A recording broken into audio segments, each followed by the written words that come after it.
Hi guys, இன்னைக்கு நம்ம இந்த ட்ராமாவோட ஃபைனல் பார்ட் தான் பார்க்க போகிறோம். இப்போ நம்ம ஹீரோ கீழே அவளுக்காக பொக்கேவோட வெயிட் பண்ணிட்டு இருக்கான். வான்னு சொல்லி கூப்பிட்டான் இல்லையா? எதனால திடீர்னு போஸ்ட்லாம் போட்டேன்னு கேட்குறான். இது கேட்குறதுக்காக மட்டும்தான் இவ்வளோ தூரம் வந்தியா? நீ தானே ரிவார்ட் வேணும்னு கேட்டேன். பட் இந்த ரிவார்ட் ரொம்ப அதிகம், எனக்கு ஆனாலும் ரொம்ப பிடிச்சிருக்குங்கிறான். உன்னோட அம்மா அப்பா பார்த்துட்டாங்களான்னு கேட்கும்போது நான் யாரையுமே பிளாக் பண்ணாம தான் போட்டேங்கிறான். உனக்கு இது ஓகேவான்னு கேட்க, நிறைய பேரை ஹைட் பண்ணிட்டு போடணும்னா எதுக்கு போடணும், நம்ம 2 பேருமே பார்த்துட்டு போயிடலாம் இல்லையாங்கிறா.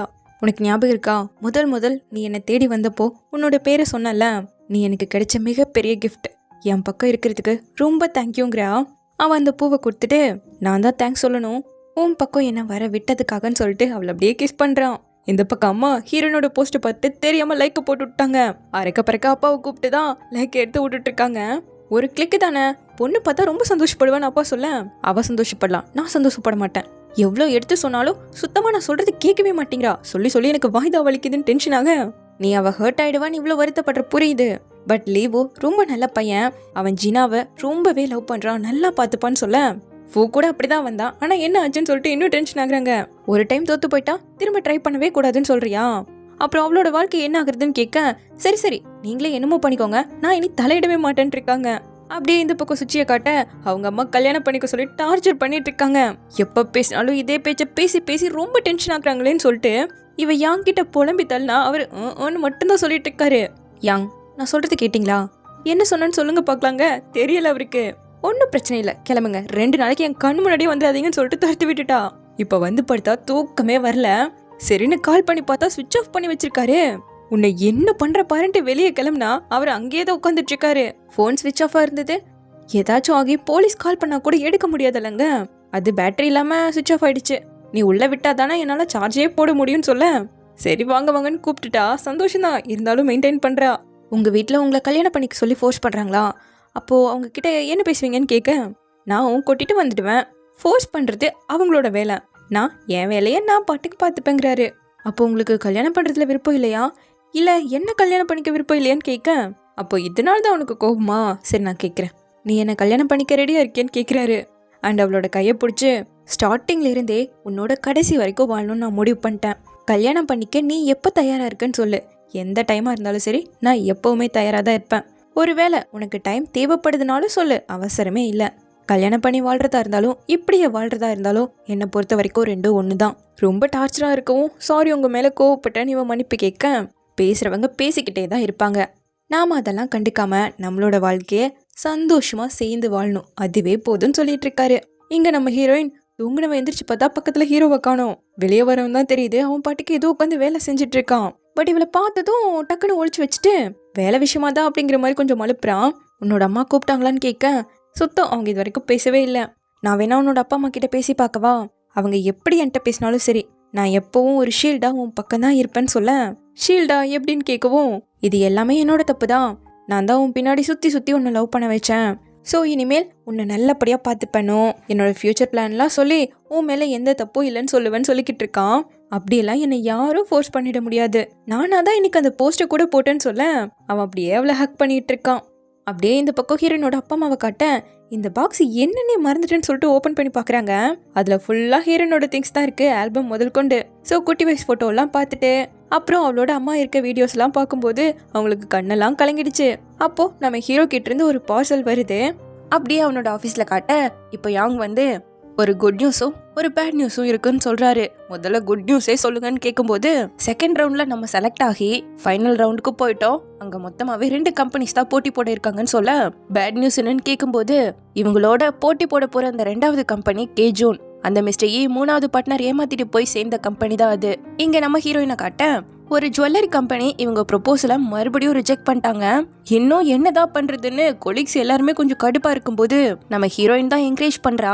அண்ட் ஆல்சோ அப்பவே கிளம்பி அந்த ஜுவல்லரி கடைக்கு போகும்போது ஒரு பொண்ணு அவங்க டிவோர்ஸ் ஆனதுக்கு அப்புறமா அந்த வெட்டிங் ரிங்கை ரிட்டர்ன் பண்ணிட்டு இருக்காங்க. இதை பார்த்ததும் அவளுக்கு ஒரு ஐடியா கிடைச்சிருச்சு. இங்க ஹீரோவை காட்ட அவனோட போன் சுவிட்ச் ஆஃப் ஆனது கூட தெரியல. யாங் வந்து சொல்லவும் தான் எடுத்து சார்ஜ்ல போட்டுட்டு இருக்கான். அந்த கேஜுனோட போட்டி போடுறதே கொஞ்சம் கஷ்டம் தாங்கிற மாதிரி ஹீரோ சொல்லிட்டு இருக்கான். இன்னைக்கு நைட் நீ போய் ரெஸ்ட் எடு, அப்புறமா நாளைக்கு நம்ம டிஸ்கஸ் பண்ணிக்கலாம்னு சொல்லிட்டு அவர் கிளம்பிட்டாரு. இப்போ சார்ஜ் பண்ண போனை ஆன் பண்ணி பார்க்க நம்ம ஹீரோயின் நிறைய மெசேஜ் அனுப்பியிருக்கா. என்ன பண்றேன், நான் வீட்டுக்கு போறேன், எனக்கு டயர்டா இருக்கு, தூங்க போறேன் அப்படிங்கிற மாதிரி எல்லாம் நிறைய பண்ணிருக்கா. சோ உடனே கிளம்பி வீட்டுக்கு வந்து பார்க்க அவ சோஃபாலேயே தூங்கிட்டு இருக்கா. கண்ணத்துல வந்து ஒரு கிஸ் கொடுத்ததும் எழுந்துட்டா. ஏன் இன்னும் தூங்காம இருக்கன்னு கேட்க, நான் போஸ்ட் போட்டதும் போட்டேன், அதுக்கப்புறம் எட்டி கூட பார்க்க மாட்டேங்கிறியா, மெசேஜ் கூட ரிப்ளையே இல்லைங்கிற மாதிரி சொல்லிட்டு இருக்கேன். ஒர்க்ல கொஞ்சம் பிஸி ஆயிட்டேன், நான் உனக்காக குக் பண்ணி தரேன்னு சொல்லிட்டு சமைக்கும் போது அவனோட கவனம் இங்கேயே இல்ல, தண்ணியே ஊத்த மறந்துட்டான். அப்போ இவளுக்கு தெரிஞ்சு போச்சு ஏதோ ஒன்னு இருக்கும் போலேன்னு கேட்க, இது மாதிரி அந்த கம்பெனியோட போட்டி போடுறதே ரொம்ப கஷ்டமா இருக்குங்கிறான். நீ அந்த கம்பெனியை ஃபோக்கஸ் பண்ணி அவங்கள விட பெஸ்டா இருக்கணும்னு ட்ரை பண்றதை விட உங்களோட ஓன் டெக்னிக்கல் ஸ்ட்ரென்த்தை ஸ்ட்ராங் ஆக்குங்க, அதான் ரொம்ப முக்கியம்னு சொல்லவும் இவனுக்கும் புரிய வருது. அதனால அவகிட்ட கெஞ்சி கேட்டு இன்னும் கொஞ்ச நேரம் மட்டும் வேலை செஞ்சுட்டு வந்துடுறேன்னு சொல்லி பெர்மிஷன் வாங்கிட்டு தான் போறான். இப்போ அடுத்த நாள் சுச்சியை காட்ட அவன் நேரா யாங்கோட ஆஃபீஸ்க்கு கொலீக்ஸ்கெல்லாம் ட்ரிங்க்ஸை வாங்கிட்டு வந்துட்டான். சரி சரி, நாங்க உங்களை டிஸ்டர்ப் பண்ண மாட்டோம்னு அவங்களும் டீசெண்டா கிளம்பிட்டேன். சரி நானும் கொடுத்துட்டு போறேங்கிறா. ஒரு நிமிஷம், நான் லீவு கம்பெனிக்கு போகணும், உன்னை அப்படியே ட்ராப் பண்ணிடுறேன், உன்னோட இன்னும் கொஞ்சம் நேரம் இந்த மாதிரி இருக்கும்லன்னு சொல்லிட்டு 2 பேரும் ஒன்னா தான் கிளம்புறாங்க. அப்போ இவ ஃபுல்லா பர்ஃபியூம் அடிச்சிட்டு இருக்க. எதனால இப்படி பண்ற, ஏன் என்கிட்ட பேட் ஸ்மெல் அடிக்குதான்னு கேட்கும்போது, அதுக்காக இல்ல, நான் மார்க் பண்ணிட்டு இருக்கேன். உங்க ஆஃபீஸ், உங்க கார், உங்க கிட்டன்னு எல்லா பக்கமும் ஒரே ஸ்மெல் அடிக்கணும். அப்பதான் யாராச்சும் ஒரு பொண்ணு உங்களை ட்ரை பண்ணணும்னு நினைக்கும் போதே ஆல்ரெடி உங்களுக்கு கேர்ள் ஃப்ரெண்ட் இருக்குன்னு தெரிய வரும்னு சொல்லிக்கிட்டு இருக்கா. அப்ப நான் நெத்தியில வேணா டேட்டூ போட்டுக்குவான்னு கேட்க, சூப்பராச்சே, உங்க இன்ஸ்டிடியூட்ல அலோவ் பண்ணுவாங்களான்னு கேட்டதும் தெரியல, கேட்டு சொல்றேங்கிற மாதிரி கூட்டிட்டு போயிட்டு இருக்காரு. இப்ப நேரா ஹீரோட ஆஃபீஸ்க்கு வந்து பார்க்க நைட்டு ஃபுல்லா வேலை பார்த்து பையன் எங்கேயும் தூங்கிட்டு இருக்கான். இப்போ டெக்னாலஜியை கொஞ்சம் ஸ்ட்ராங் பண்ணிருக்கான். அவரு செக் பண்ணி பார்த்துட்டு, எனர்ஜி சேவிங் மாடலுக்கு நீ மாடிஃபை பண்ணது தியரிட்டிக்கலா பர்ஃபெக்டா இருக்கும், இனிஷியல் டெஸ்டிங்க்கு சப்போர்ட் பண்ணாதுன்னு சொல்லிட்டு நேரா அவரோட லேப்க்கு வந்து பேராமீட்டர்ஸை சரி பண்றாங்க. இதுக்கான ரிசல்ட் நாளைக்கு தான் தெரியும். இங்க நம்ம ஹீரோனை காட்ட அந்த ஜுவல்லரி ஷாப்போட அவளுக்கு கிடைச்ச ஐடியாவை வச்சு புது ப்ரொபோசலை கொடுக்க அது அவங்க எல்லாருக்குமே ரொம்ப பிடிச்சிருக்கு. இப்போ அடுத்த நாள் ஹீரோவோட ஆஃபீஸ்ல காட்ட ரிசல்ட் வந்துடுச்சு. இப்போ இவங்களோட கம்பெனி கேஜுனோட போட்டி போட தயாரா இருக்கு. நைட்டு போல நம்ம ஹீரோயின் வீட்டுக்கு வந்து பார்க்க ஒரு வாக்கி டாக்கி வச்சிருக்கான்.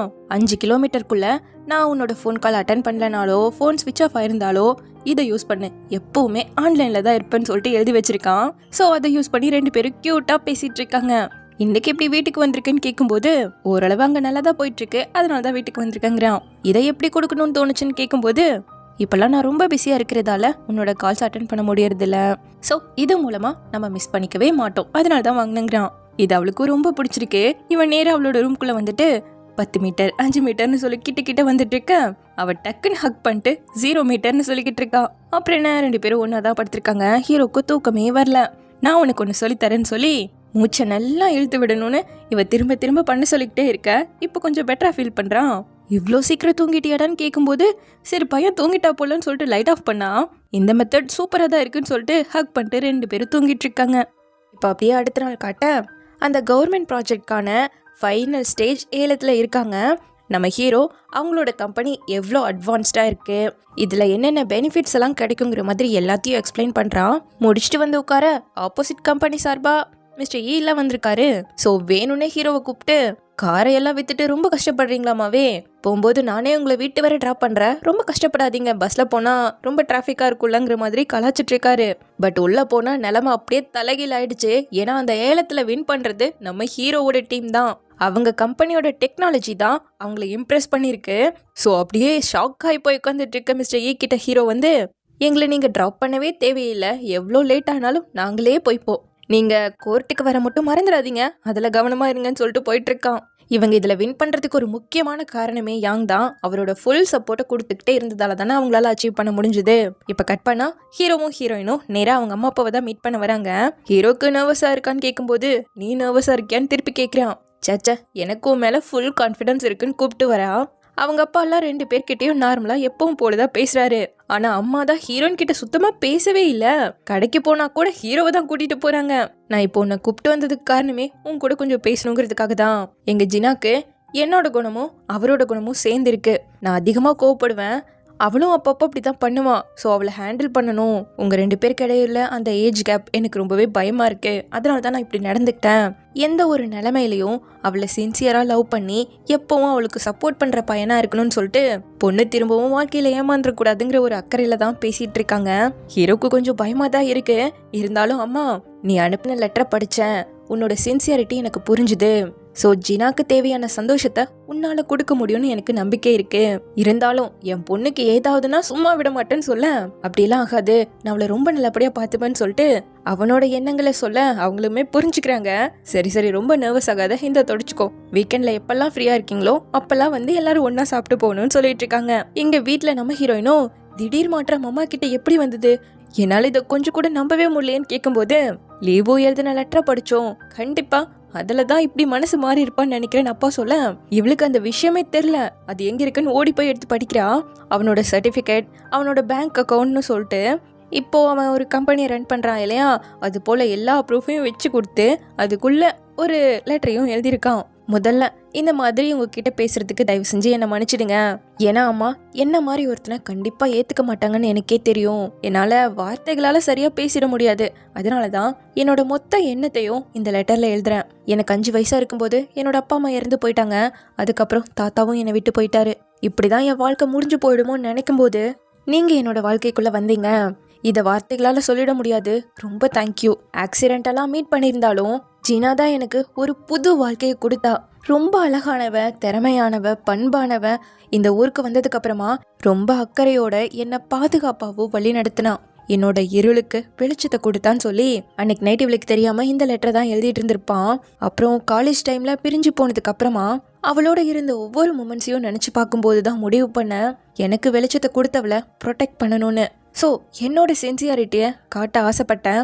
என்னால் முடிஞ்ச வரைக்கும் அவளை ரொம்ப பாதுகாப்பாக பார்த்துப்பேன்னு சொல்லிட்டு ரொம்ப அழகாக எழுதியிருக்கேன். இதை படிக்கும்போது அம்மா எப்படி வேணான்னு சொல்லுவாங்க அவனை. இதை பார்த்து நம்ம ஹீரோயினுக்குமே இங்கே கண்ணெல்லாம் கலங்கிடுச்சு. அப்படியே கட் பண்ணி ஆஃபீஸில் காட்ட, வென் வந்து ஒரு டாப் பெஸ்ட் கம்பெனி இன்வெஸ்ட் பண்ண இன்ட்ரெஸ்டடாக இருக்காங்கன்னு சொன்னா இல்லையா, இப்போ அவங்க ரெடியாக இருக்கதா சொல்லியிருக்காங்க. எல்லாமே ரொம்ப நல்லபடியாக போக எல்லாருக்குமே ரொம்ப ஹாப்பி. தென் வீட்டில் வந்து ஹீரோனோட கொஞ்சம் நேரம் டைம் ஸ்பெண்ட் பண்ணிட்டு, வேலை இருக்குன்னு சொன்னல, சீக்கிரமா முடிச்சு சீக்கிரமா படுத்து தூங்கணும்னு அனுப்பி வைக்கிறான். அப்போ அவன் ஷர்ட்டை விட்டுட்டு போயிட்டான்னு சொல்லிட்டு எடுக்கும்போது உள்ள ரிங்கு வாங்கினதுக்கான ஸ்லிப் இருக்கு. ஏதோ நடக்கும் போலேன்னு ஒரு டவுட்டு எடுத்து கொடுத்துட்டா எதுவும் கேட்காம. இப்போ அடுத்த நாள் பொட்டி பொட்டியா தூக்கிட்டு போயிட்டு இருக்க. உள்ள டெக்கரேஷன் ஐட்டம் தான் இருக்குங்கிறத புரிஞ்சுக்கிட்டா. ஆனா ஹீரோ எப்படியோ மழுப்பி அனுப்பி விட்டுட்டான். இவ கன்ஃபார்மே பண்ணிட்டா. ஆஃபீஸில் அவங்க எல்லாரும் ஆடை பார்த்து டிஸ்கஸ் பண்ணிட்டு இருந்தா, இவ மட்டும் ஒரு மாதிரி யோசிச்சுக்கிட்டே உட்காந்துட்டு இருக்கா. கட் பண்ணா சுச்சி கிட்ட வந்து தான் புலம்பிக்கிட்டு இருக்கா. நாங்க இப்பதான் திரும்ப டேட் பண்ணவே ஆரம்பிச்சிருக்கோம், அதுக்குள்ளேயே ப்ரொபோஸ் பண்ண ஏன்ட்ட கூட கேட்காம முடிவெடுத்திருக்கான். அவனோட பேக்கெட்ல ரிங் வாங்கினதுக்கான பில்லை பார்த்தேன், டெக்கரேஷன் ஐட்டம் எல்லாம் தூக்கிட்டு போனா. ஸோ கன்ஃபார்மா அவன் இதை தான் பண்ண போறான்னு எனக்கு தெரியும்னு சொல்லிட்டு புலம்பிக்கிட்டு உட்காந்துட்டு இருக்கா. நானும் ஷென்னும் கூட இப்போதைக்கு கல்யாணம் வேணான்னு தான் முடிவு பண்ணி வச்சிருக்கோன்னு சுச்சி சொல்லிட்டு இருக்கேன். கரெக்டா ஹீரோவும் செங்கும் வர அவங்க ஒரு மாதிரி பண்றதை வச்சே புரிஞ்சுக்கிட்டா. உண்மைதாண்டி, லீவு ஏதோ பண்ணிட்டு தாண்டி இருக்கான், பார்த்தாலே தெரியுதுன்னு சுச்சியே சொல்றா. தென் 2 பேரும் முடிச்சுட்டு அங்கிருந்து கிளம்ப, கல்யாணத்தை பத்தி நீ என்ன நினைக்கிறேன்னு ஹீரோயின் கேட்கும்போது, அது ஒரு தெய்வீகமானது, லைட் ஹவுஸ் போல. ஸோ அதை ரீச் பண்றதுக்கு லைஃப்ல ரொம்ப தூரம் போக வேண்டியது இருக்குன்னு சொல்ல, காதலானாலும் கல்யாணம் ஆனாலும் என்னை பொறுத்த வரைக்கும் லைட் ஹவுஸ் தான் என் வாழ்க்கையில. ஸோ இப்போதைக்கு அந்த எண்ணங்களுக்குள்ள போகாம இப்படியே கொஞ்ச நாளைக்கு நம்மளோட வாழ்க்கையை வாழணுங்கிற மாதிரி அவனுக்கு அட்வைஸ் பண்ணிட்டு இருக்கா. அடுத்த நாள் ஆஃபீஸில் இவங்களோட ஆட் ஷூட் முடியுது. புது ஆடும் ரிலீஸ் பண்ண அது மக்களோட மத்தியில் ரொம்ப சூப்பராகவே அட்ராக்ட் ஆகிருக்கு. இதில் நம்ம ஹீரோயினுக்கு ரொம்பவே ஹாப்பி. ஷென் முதற்கொண்டு எல்லாரும் அவளை தான் பாராட்டுறாங்க. ஏன்னா அவள் ஒருத்தியே தான் பாசிட்டிவாக கடைசி வரைக்கும் இருந்து முயற்சி பண்ணிக்கிட்டே இருந்தா இல்லையா. இப்போ முடிச்சுட்டு நேரா சுச்சியோட பார்க்கு வந்து பார்க்க யாரையுமே காணோம். ஏன் சுச்சிக்கு கூட தெரில. அவளோட ஃப்ரெண்டு கிட்ட போய் கேட்க, யாரோ ஒருத்தர் ஃபுல்லத்தையும் புக் பண்ணிட்டாங்களாமா. அங்கே வெண்ணு கூட வந்து பார்த்துட்டு எதுக்கு இவங்க கூப்பிட்டாங்கன்னே தெரில. சரி வாங்க மேலே போய் பார்க்கலன்னு வந்து பார்க்க, ப்ரொபோசல் செட்டிங் தான் அரேஞ்ச் பண்ணிக்கிட்டு இருக்காங்க. ஹீரோவும் அந்த இடத்துல இருக்கிறதால இவன் நேரே அவன்கிட்ட போய், முதல்ல நான் சொல்றது கேளு, நம்ம அன்னைக்கே டிஸ்கஸ் பண்ணோம்ல, முதல்ல உன்னை பற்றி யோசி, அதை நீ மேனேஜ் பண்ணதுக்கு அப்புறமா மேரேஜை பற்றி யோசிக்கலான்னு. இப்போதைக்கு எந்த அவசரமும் இல்லைன்னு சொல்லி அவன் சொல்ல வரதையே கேட்காம இவளே பேசிக்கிட்டு இருக்க. நல்லாவே புரியுது, இதை நம்ம அப்புறமா பேசிக்கலாம். இப்போதைக்கு மெயின் கேரக்டர்ஸ்க்காக இந்த இடத்த நம்ம காலி பண்ணியே ஆகணும்னு கூட்டிட்டு போக, வில் யூ மேரி மீங்கிற இடத்துல இருந்து நம்ம யாங் வந்து நிக்கிறாரு. சுச்சி இதை சுத்தமா எக்ஸ்பெக்ட் பண்ணவே இல்லை. அவளோட கையில பூவை கொடுத்துட்டு, என்னோட வாழ்க்கைக்குள்ளே நீ வந்ததுக்காக ரொம்ப தேங்க்யூ. நான் என்ன அவாய்ட் பண்ணாலும் என் பின்னாடியே சுற்றி தானே என்னை கரெக்ட் பண்ணேன். பட் நான் அப்படி அவாய்ட் பண்ணதுக்கான முக்கிய காரணம் உன்னை முதல் முறையாக பார்த்தப்பவே உன்னை எனக்கு ரொம்ப பிடிச்சி போயிடுச்சு. உன்கிட்ட எப்படி ப்ரப்போஸ் பண்ணுறதுன்னு தெரியல. அது உனக்கு ப்ரெஷராக இருக்குமோன்னு சொல்லிட்டு ரொம்ப நல்லா திங்க் பண்ணிக்கிட்டே இருந்தேன். அதுக்கப்புறம் உன்னோட அம்மாவும் வந்து கல்யாணத்துக்கு ப்ரெஷர் பண்ணதால உன்னை நான் ரொம்ப நல்லாவே புரிஞ்சுக்கிட்டேன். இனிமேல் யாராச்சும் உன்னை கேட்டாங்கன்னா உனக்கு சாய்ஸ் இருக்குன்னு அவங்க கிட்ட சொல்லுன்னு சொல்லி மண்டி போட்டு முன்னாடி சொன்ன மாதிரி தான். உனக்கு ஓகேனா நம்ம எப்போ வேணால் கல்யாணம் பண்ணிக்கலாம். யோசிக்க டைம் வேணும்னா எந்த அவசரமும் இல்லை.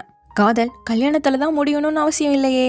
இப்படியே கூட நம்ம கடைசி வரைக்கும் வாழலான்னு சொல்ல நம்ம சுச்சிங்க நீங்க முன்னாடியே சொல்லியிருந்தா நான் அழகா ட்ரெஸ் பண்ணிட்டு வந்திருப்பல்லன்னு சொல்லி கேட்டுட்டு இருக்கா. என்ன கல்யாணம் பண்ணிக்க உனக்கு சம்மதமான்னு கேட்க எப்படி வேணான்னு சொல்லுவா. ரிங்க மாத்திக்கிட்டு ஹாப்பியா ஹக் பண்ணிட்டு ஒன்று சேர்ந்துட்டாங்க. இது எல்லாருக்குமே ரொம்ப ஹாப்பி. எடுத்த ஃபோட்டோஸ் எல்லாம் என் ஃப்ரெண்டு இவ்வளோ ஹாப்பியாக இருக்கிறதுல எனக்கும் ரொம்ப சந்தோஷம். நம்ம ஹீரோயின் பார்த்துட்டு வந்துட்டு இருக்கேன். கொஞ்ச நேரத்துக்கு முன்னாடி என்ன ரிஜெக்ட் தானே பண்ணேன்னு கேட்குறான். சாரி, அது எனக்காக நினச்சிட்டு நான் அப்படி பேசிட்டேன். பட் அதுக்காக நீ டிசப்பாயிண்ட் ஆகிட்டியோங்கிற மாதிரி அவளை கியூட்டாக டீஸ் பண்ண. யாராக இருந்தாலும் அப்படி தானே இருக்கும். தனக்குன்னு நினச்சிட்டே பார்த்தா அது வேற ஒருத்தருக்கா போனா. சரி நான் ஒன்று டீஸ் பண்ணல, ஜோக் பண்ணவும் மாட்டேன். நீ சொன்னது கூட எனக்கு நல்லா புரிஞ்சுது. நம்ம 2 பேரும் சேர்ந்தே நம்மளோட ஃபியூச்சரை டிசைட் பண்ணிக்கலாம். ஒரு 2 நாளில் என்னோட வில்லேஜ்க்கு போகலாம், நீ ஃப்ரீயாக இருக்கியான்னு கேட்க எதுக்காக நீ கேட்குறா. என்னோட ஆண்டி கூப்பிட்டுக்கிட்டே இருந்தாங்க. ரொம்ப பிஸியாக இருந்ததால இப்போதான் கொஞ்சம் ஃப்ரீ ஆயிருக்கனா, அதான் போயிட்டு வந்துடலான்னு கூப்பிட்றதால 2 பேரும் கிளம்பி வந்தாச்சு. அப்போ வில்லேஜ் சீஃபா இருந்தாங்க இல்லையா, அந்த பொண்ணு வந்து சர்டிபிகேட்டை பார்க்கணுமான்னு கேட்க ஹீரோனுக்கு ஒண்ணுமே புரியல. அது எனக்காக இல்ல இவளுக்காகன்னு சொல்லிட்டு அவட்ட கொடுக்க டொனேஷன் சர்டிபிகேட் இருக்கு. லீவோ உங்களோட பேர்ல இந்த வில்லேஜ்க்கு ஒரு ரீடிங் ரூமை கொடுத்துருக்காருன்னு சொல்லிட்டு அவங்க சொல்லவும் எப்போ இதை ஸ்டார்ட் பண்ண என்கிட்ட சொல்லவே இல்லையேன்னு கேட்குறான். சொல்லணும்னு தான் நினைச்சேன், கொஞ்சம் பிஸியா இருந்ததால அப்படியே மறந்துட்டேன்ட்டு இருக்கான். இவளுக்கு இங்க கண்ணெல்லாம் கலங்கிடுச்சு. வாங்க போய் பார்க்கலான்னு சொல்லிட்டு 2 பேரும் அங்க வந்து பாக்குறாங்க. ஒரு லைப்ரரி தான் கட்டி கொடுத்துருக்கான். அங்க குழந்தைகள்ல இருந்து பெரியவங்க வர எல்லாருமே படிச்சுட்டு இருக்காங்க. அத்தோட ஒரு அழகான டிராயிங் கூட இருக்கு. இவங்களோட வில்லேஜ்ல நம்ம ஹீரோயின் நிக்கிற மாதிரி அழகா வரைஞ்சிருக்காங்க. அந்த பொண்ணு நான் தானேன்னு கேட்கும்போது ஆமான்னு சொல்றான். நீ எப்படா இவ்வளோ கியூட்டா இருக்கேன்னு சொல்லிட்டு அவனுக்கு கொஞ்சம் ஆரம்பிச்சிட்டா. ரொம்ப தேங்க்யூன்னு சொல்லிட்டு அப்படியே சுத்தி பார்த்துட்டு இருக்கேன். இப்போ ஹீரோயின் கிட்ட கையில ரிங்கோட வந்து யாங்குக்கு வாங்கும்போது நான் நமக்காகவும் சேர்த்து வாங்கினேன். இது ஃபார்மலான ப்ரப்போசல் கிடையாது. இந்த ரிங் நம்ம இப்போ சேர்ந்து இருக்கோம் இல்லையா, அந்த லவ்க்கான சிம்பிள்னு சொல்ல நம்ம ஹீரோயினும் இதை சந்தோஷமா ஏத்துக்கிறா. 2 பேரும் ரிங்கை மாத்திக்கிட்டு ஹாப்பியா ஹக் பண்ணிக்க எல்லாரும் கிளாப் பண்றாங்க. அப்போ அப்படியே நம்ம ஹீரோ இவளுக்கு ஃபர்ஸ்ட் டைம் கால் பண்ணும்போது அவனோட பேரை கிஃப்ட்னு தப்பா நினைச்சுப்பா. பட் இப்போ அவளோட வாழ்க்கையில இவன் தான் ஒரு ஸ்பெஷலான பெரிய கிஃப்டா கிடைச்சிருக்கான் இல்லையா, அதுக்காக நான் ரொம்ப சந்தோஷப்படுறேன்னு சொல்லிட்டு அப்படியே அழகா இந்த டிராமாவையும் முடிக்கிறாங்க. உங்களுக்கும் இந்த டிராமா பிடிச்சிருக்கும்னு நம்புறேன். எந்த கேரக்டர் பிடிச்சதுன்னு சொல்லுங்க. ஒரு டிஃப்ரெண்டான அழகான டிராமா. சீக்கிரமாவே இன்னொரு புது டிராமால வந்து பார்க்குறேன். தேங்க்யூ.